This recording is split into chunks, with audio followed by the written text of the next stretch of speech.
just keep marching as fast as you can to the Yalu River, which is the border with Manchuria.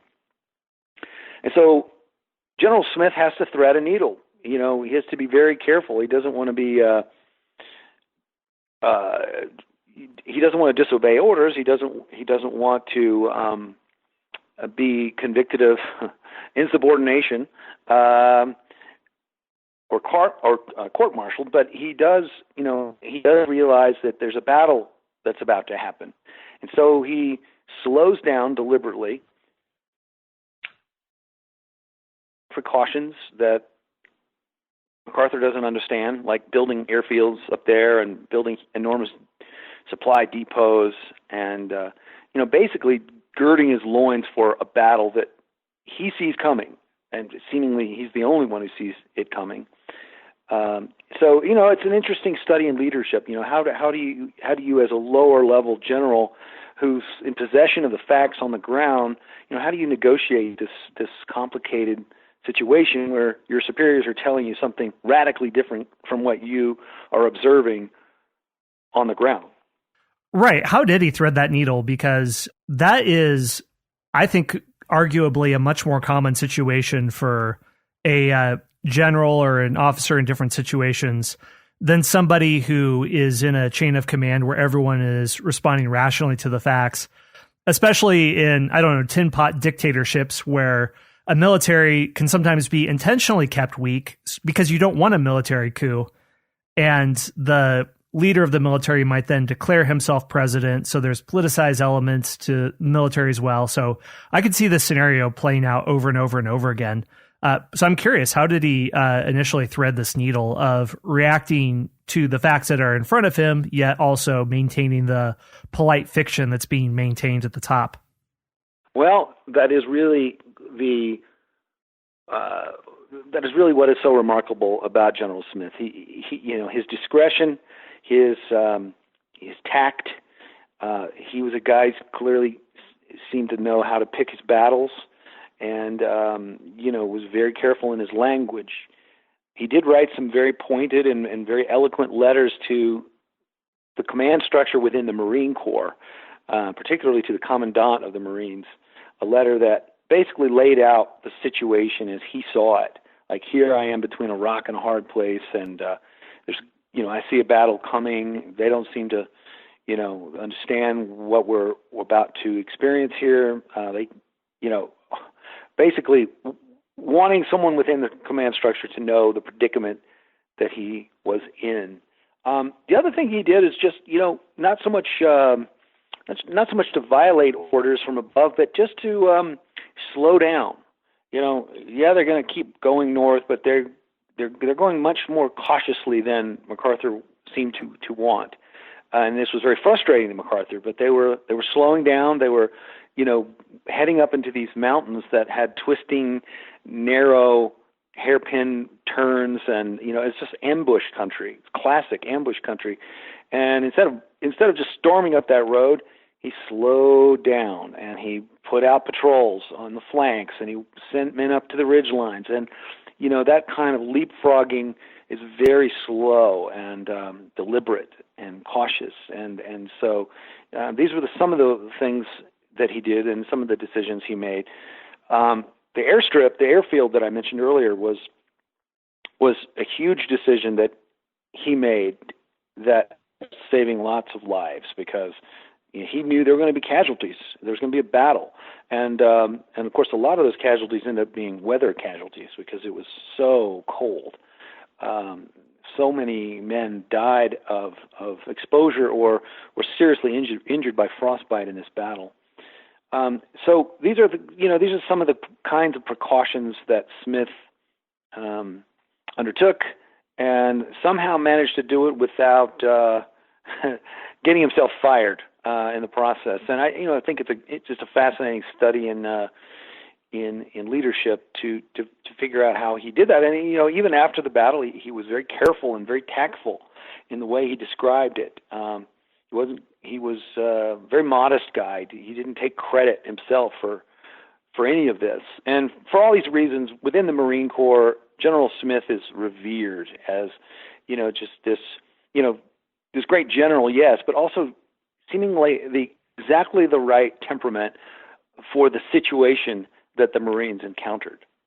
Right. And as Smith and the 1st Marine Division are moving into the mountains, the place that they find themselves at is the Chosin Reservoir. And you note that Mao had set a trap for MacArthur along its shores.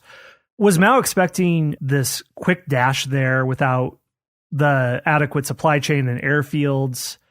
And so what's happening here? Is this a place that Mao was expecting to pinch them down, or did it just happen that the two sides dug in their heels here? Well, the Chosin Reservoir was a very important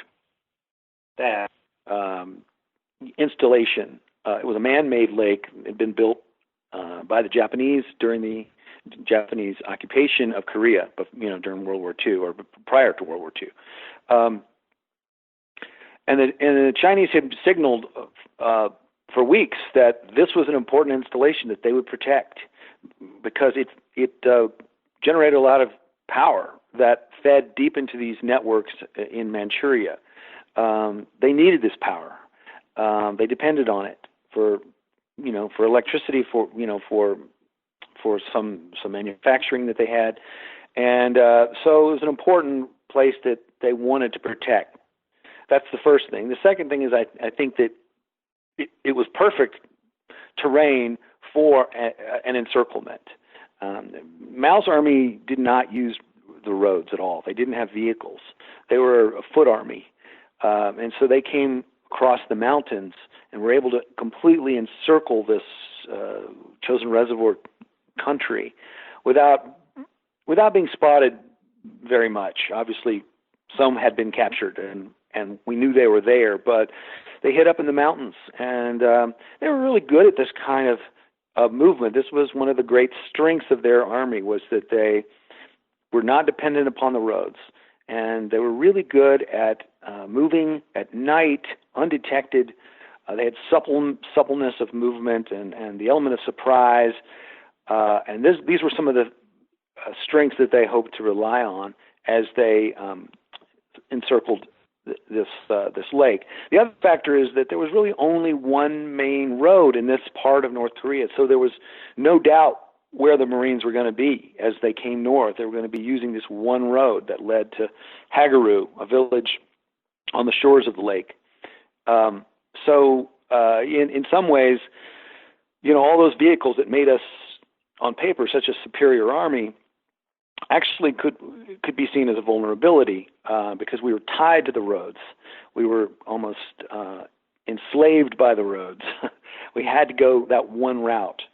And so it's a perfect example of what we now call asymmetrical warfare. Two very different kinds of armies that are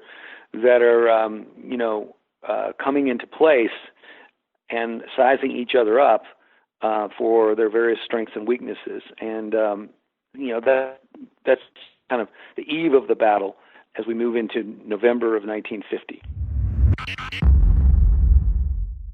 Hey everyone, Scott here. We're going to take a very short break for a word from our sponsors. Let's look at the first stages of the battle. The Marines, as you mentioned, are in terrible danger of being completely wiped out. They're heavily outnumbered, pinned down. They're relying on a form of warfare that does depend on vehicles in the way that the Chinese army is not. So in those early stages, what do they do to innovate and organize to be able to stand their ground? Yeah. Well, the first few days, the Marines are really just holding on for dear life. I mean, they're just absorbing this onslaught of the Chinese army. The Chinese army relied on surprise. They also would only fight at night because they were terrified of American air superiority, and so the planes couldn't fly at night, so they were free to attack. They usually would attack at midnight, and there would be this cacophony of horns and bells and whistles and drums, which was the way the Chinese communicated with each other across the hillsides because they didn't have radios for the most part. So they attacked at night, wave after wave after wave of these Chinese soldiers, and with these bleeding horns and bugles and drums and just pounding in the night, and it was terrifying for the Marines at first to hear all this cacophony of noise. But the Chinese, this is sort of how they communicated across the mountains because they didn't have radios. The Chinese were willing to tolerate. Mao was willing to tolerate casualties that we would consider obscene. Just the first wave would just get mowed down.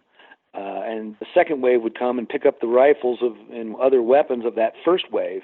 And so, for the first few days, the Marines, really all they could do was tighten their perimeters and absorb, just hold on for dear life. But they also began to formulate a plan.